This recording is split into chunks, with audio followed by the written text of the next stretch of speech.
አንድ ወቅት አውሮፓ ለእስራኤላውያን እሳት ነበረች፣ በተገኙበት የሚገደሉባት። በሰው ልጅ ታሪክ ታይቶ የማይታወቀው አስከፊ የጅምላ ግድያ በዘመቻ መልክ ነው የተካሄደው። በየሀገራቱ ከነበሩ አይሁዶች በሕይወት የተገኙት ቁጥር ማነስ ያስደነግጥ ነበር። ወቅቱ ሁለተኛው የዓለም ጦርነት፣ ናዚ ጀርመን አይሁዶችን ከምድር ገጽ ለማጥፋት የሚታትርበት።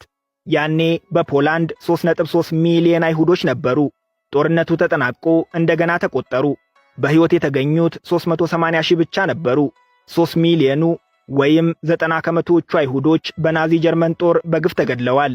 ይህ በፖላንድ ብቻ እንዳይመስላችሁ። በአውሮፓ ይኖሩ ከነበሩ አይሁዶች በግሪክ 87 ከመቶ፣ በዩጎዝላቪያ 82 ከመቶ፣ በኔዘርላንድ 78 ከመቶ፣ በሃንጋሪ 69 ከመቶ የሚሆኑት በናዚ ጦር በከፋ ጭካኔ በግፍ ተገድለዋል። ተአምር መስማት ከፈለጉ ጆሮን ማቆም አሁን ነው። ሁለተኛው የዓለም ጦርነት ሲጠናቀቅ የአይሁዶች ቁጥር በ11 እጥፍ ጨምሮ የተገኘባት በናዚ ቁጥጥር ስር የነበረች ብቸኛዋ ሀገር አልቤኒያ ነች። በየሀገራቱ ከሚገኙ አይሁዶች በአማካይ 80 ከመቶዎቹ በተገደሉበት በዚህ ወቅት የአይሁዶች ቁጥር የጨመረባት ሀገር መገኘቷ ብቻውን ተአምር ቢሆንም የገዛ ሕይወታቸውን አደጋ ላይ ጥለው ከገዳዩ የናዚ ጦር ጋር ተጋፍጠው አይሁዶችን ከሞት ያተረፏቸው በሃይማኖት ሙስሊሞች መሆናቸው በፍጹም ዓለም ያልጠበቀው ነው። ዛሬ ላይ 50 ከመቶ አልቤኒያውያን ሙስሊሞች ናቸው። አሁን የምንነግራችሁ ታሪክ በሚፈጸምበት ወቅት ግን የእስልምና እምነት ተከታይ ዜጎቿ ቁጥር 70 ከመቶ ነበር። ለንጻሬ እንዲረዳን አንድ ምሳሌ እናሳያችሁ። አልቤኒያ የግሪክ ጎረቤት ናት።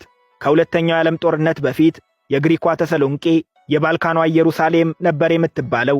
ከአራት የከተማዋ ነዋሪዎች አንዱ አይሁዳዊ ነው። በቁጥር 56,000 ነበሩ።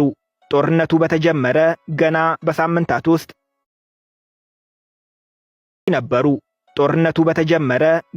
በሳምንታት ውስጥ ተሰሎንቄ ምንም አይነት አይሁድ የማይኖርባት ከተማ ሆነች። ጦርነቱ ሲጠናቀቅ በሕይወት የተረፉት አይሁዶች 2,000 ብቻ ነበሩ። ምክንያት አይሁዶች መደበቂያ አልነበራቸውም። የከተማዋ አስተዳዳሪዎች አይሁዶች የሚኖሩባቸውን የተመዘገበ አድራሻ ስጡን ሲባሉ ሳያንገራግሩ ለናዚ ጦር አሳልፈው ሰጡ። ናዚም በየቤታቸው እየገባ በግዳጅ ወደ ማጎሪያ ካምፕ እየወሰደ በግፍ ገደላቸው። አሁን ወደ አልቤኒያ እንመለስ። በዚህ ወቅት ልክ እንደ አብዛኞቹ የአካባቢው አገራት አልቤኒያም በናዚ ቁጥጥር ስር ወድቃ ነበር።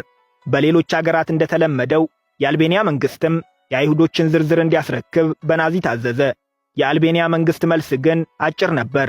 አይሁዳዊ የሚባል ሰው አናውቅም፣ በሀገራችን የሚገኙ ዜጎች በሙሉ አልቤኒያዊን የሚባሉት አሏቸው።